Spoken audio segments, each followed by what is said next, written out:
Hi, this is Brendan Davis from Bedrock Games and the Bedrock blog, and today I just want to talk about Strange Tales and how I've been thinking about using it as an afterlife, as a sort of entrance into hell or Diu in my Ogre Gate campaigns and all of my campaigns really. Like I think it has broader application than I've been realizing, and also this idea of the five flavored tea of forgetfulness. It's a concept that I've been trying to apply and sort of grappling with because it poses some challenges. So I'm going to get into that. I'm also going to try to connect my blog writing with my podcast a little bit more. I want to get back into sort of doing my gaming thoughts on the blog because I feel like I've shifted everything over the podcast, which is great. I like the podcast format. But one side effect of that is I'm not writing out my thoughts in the blog as much, and I feel like I'm losing some of that sense of structure and discipline. So I want to get back into that. And so what I'm going to try to do is I'm going to try to do a blog entry for every podcast that I do, and we'll see. Not every podcast, but every gaming podcast like this, and we'll see how that works. And hopefully it'll. I'm gonna have to shake off some ring rust for sure, but we'll because mostly what I've been doing on the blog lately has just been sort of putting up mechanics, putting up adventure ideas, putting up stuff that is pretty much the kind of thing that I'm working on in a lot of my modules and a lot of my games, and this is different. This is sort of more, I'm just talking about an idea and what I'm thinking, and so I wanna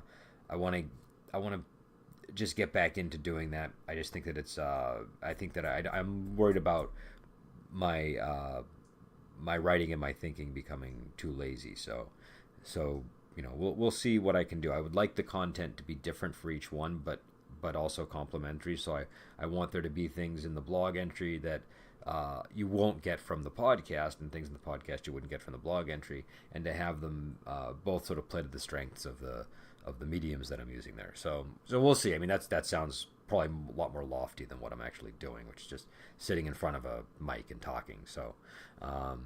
Anyways, I have been thinking a lot about Strange Tales, and again, for those who don't know, it's a game inspired by Strange Tales from a Chinese Studio by Pu Song Ling. It's also inspired by other writers in that genre, and movies inspired by the stories themselves, as well as other types of horror movies that occasionally sort of venture into similar territory. And we're going to, include within this even things like Mr. Vampire, that kind of thing. I'd like to have a nice broad range, and so I think that's still reasonable to include. And but we'll also have much more, I guess you could call, primordial versions of the Jiangxi monster. In a lot of Pu Song Ling stories, you have these sort of creatures that are basically just stiff corpses, and there's not a lot of the things that have been added to them over the years, and so I want that to sort of be more the baseline. And also Yuan Mei, but we'll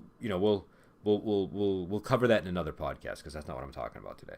What I'm talking about is how I've been using Strange Tales as an afterlife. Now, if you've been following what I've been saying about it and writing about it, Strange Tales is sort of like my answer to Ravenloft. It's that's something that was always pretty important in my gaming life growing up, and so it became sort of my standard for how I like to apply things like horror. And so like if you can see it in Sartorius, even where we have these concepts of grims, and the grims they're basically an excuse to have an adventure, but in the form of a monster that is like an environmental effect. And that's, again, I think that's very Ravenloft type application of a horror idea. And so with Strange Tales, I'm sort of trying to take a similar approach that's a little bit surreal. And so the world of Song Ling, the way that it operates is, I want it to be an adventure of the week type thing. I didn't, I run sandboxes all the time, and that's how my default campaigns function. But for horror, I kind of like a little bit more focus, and so I wanted to do something that was a little more, monster of the week, and I thought that a good way to do it would be to have this dreamlike world where once you get on site with the monster, you can do whatever you want, but there is sort of an adventure in mind that the GM would have, and so it's kind of baked into the setting concept. And sometimes that means it functions as a dream world, sometimes that means it can function as this ether realm, a little bit like Ravenloft, that just draws things into it. And sometimes it can mean that it functions as an afterlife. And increasingly, I've been leaning toward the afterlife concept, and I like that. I think it works. But I'm not pinning down any one of those things, and I'm also leaving it open enough that I fully understand some people are going to take Strange Tales and they're just going to sandbox it, which is fine. And so I would encourage that. And I think that the sort of the four approaches that I've been seeing is sort of the dream world of Songling, the for lack of a better word, the surreal world of Songling, the afterlife of Songling, but then also the sort of more standard sandbox of Songling, where you would just kind of get out the hex paper and start making up your own world of Songling as you desire. And that's something that I think anybody can do on their own without a whole lot of instruction. But that's definitely something that I envision people using the game for. So I talk a lot about Afterlife and Monster of the Week, but that's just because that's how I've been running it. And so, but I'm fully aware that it can be applied in different ways. And so with the Afterlife, what I've been generally doing is, so there's this idea of the flavored tea of forgetfulness, the 5 flavored tea of forgetfulness, and it's something that it has different forms. Sometimes it's like a soup. Sometimes it depends on the story and stuff like that. But and it also different. There's in some versions Meng Po serves it. In some versions, I've seen other people being responsible for it. But the end result is that it's supposed to cause amnesia, so that you don't remember your previous incarnations when you're reborn, and that can present somewhat of an issue in World of Songling. Now, I suppose whether it presents an issue or not depends on whether the characters are consuming the 5 flavored tea of forgetfulness before they start their adventures in World of Songling, or at the very end. If it's at the very end, it's really not an issue. You carry. So here's how I'm envisioning the game. If it's not at the start but at the end, you have a campaign, you have characters. There's a total party kill, or maybe the campaign just dies. You had a great it had a great run, but it starts to meander and people lose interest, and you want to start up a new campaign. At that point, you might just say, okay, guys, let's try Strange Tales, but let's run with the assumption that your characters have all. This is sort of after your characters have died, and it can be any point you want. It doesn't necessarily have to be like they died a week from now. It could be that they died of old age in their sleep, but this is after those characters have died. So make Strange Tales characters loosely based on those characters. They don't have to be exact, but they need to be approximations of those characters. So make them, and then we run them in this dream world or this afterlife, and it's again, it's vague. It's up to the GM. They go into this world and it feels like the real world. They're going on adventures, but the boundaries and the sort of the sort of concrete real world laws don't necessarily apply. So they might wake up and find themselves at a temple. They might see a path in the forest that leads somewhere. Again, these are structured around Monster of the Week type adventures. But the idea is, while they're in the world of Songling, they're kind of being tested, by one of the Hell Kings to sort of sort out where they need to go. And so there's the idea of the campaign structure that I've been working with is 10 adventures, 10 levels, and each level is an adventure. And if you run it like a sandbox, you can say that each of those represents, a year or a period of time in that character's life. And then after the 10th, it's assumed that they would retire.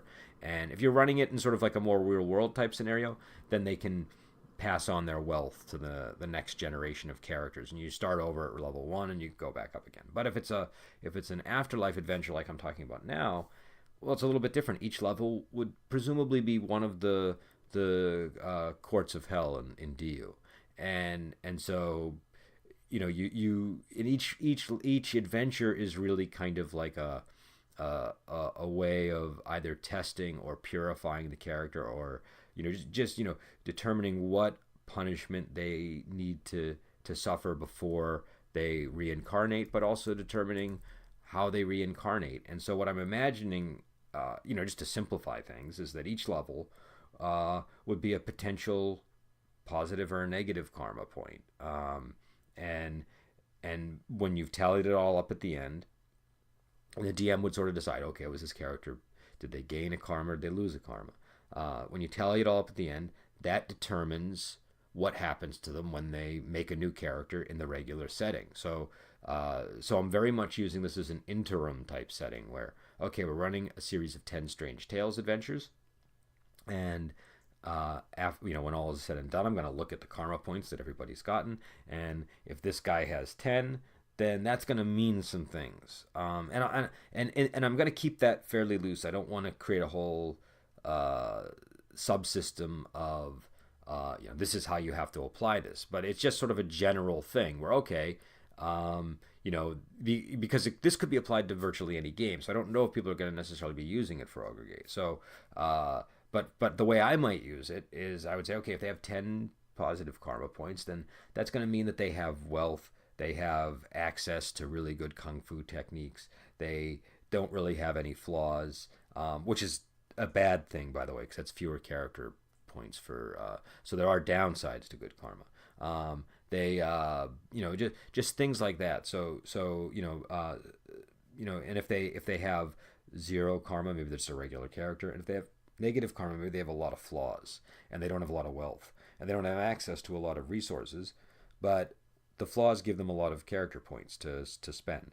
And so I think that kind of works. I'm still sort of thinking it through. This is very, again, we're sort of still kind of playing around with some of these ideas, but I like how that pans out, and I think that it's gonna and I have been using it. And so with the 5-flavored tea of forgetfulness, where that comes in is again, if it's an adventure where the party is taking the tea at the end of the campaign, at the end of the 10 adventure campaign, it's fine. I don't have to worry.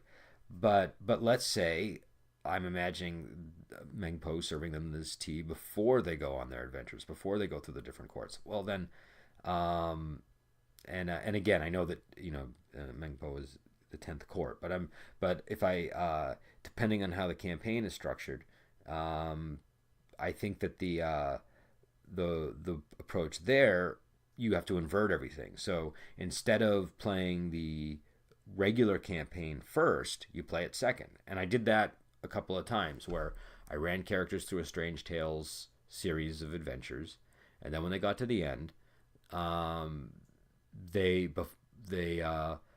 were able to go back so that and run through the regular campaign so that we could sort of see what their past was before we determined where they would go in the next life. And so that was a whole different approach, but it's something that definitely can work. And so and again, obviously I'm sort of juggling with this idea now, and it's sort of only half baked, and I'm probably overlooking a ton of stuff, but this is just sort of where I am with one aspect of the game, and this is really sort of more at the how am I making use of this setting, what function does it play in my overall scheme of gaming. And I like everything to have a function. I don't these days I tend not to make something I'm not going to be running regularly.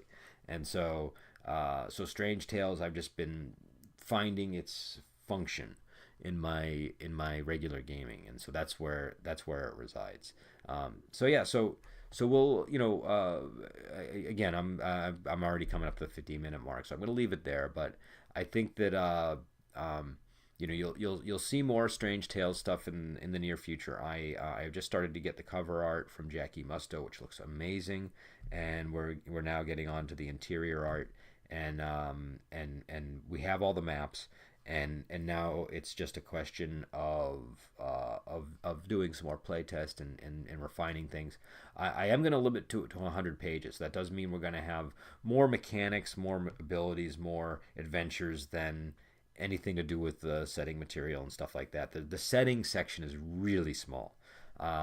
This is a toolbox game, so I'm assuming that if you buy this game, you probably have some familiarity with Strange Tales or a Chinese Ghost Story or these kinds of movies and shows and books and stories, and so you would apply them how you want to apply them. I'm not trying to make a big imposition with the with either the setting concept or the specific time frame that it would be set in, because a lot of these Strange Tale stories, some of them are set in Ming, some in Song Dynasty, some in Qing, some much earlier.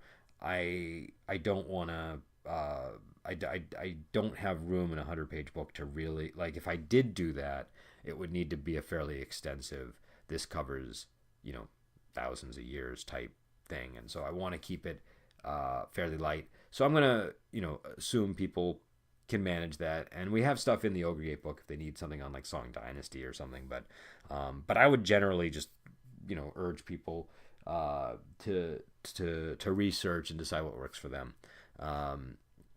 My interest here is sort of the flavor of the game and the adventures and that sort of thing. So we'll again, it's the final book is going to be 100 pages, and right now I'm struggling to keep it below that line, so I'm really having to make some tough choices, which is, again, that's one of the reasons that I moved away from the 100-page format, was because of those choices I had to always make. But I've made so many bigger books now that I really just want to get back to this 100-page format, because it also has its strength. There's something to be said for simplicity and forcing yourself to just kind of give people the bare bones basics of what they need to run the game, and a window into sort of things to inspire them. So I think we've made very good use of it. We got 4 adventures in there that are really fully fleshed out. We got everything else is sort of quick and easy. You can make characters in a very fast, a lot faster than Ogre Gate. And yeah, so I will be back on, and I will talk to you later.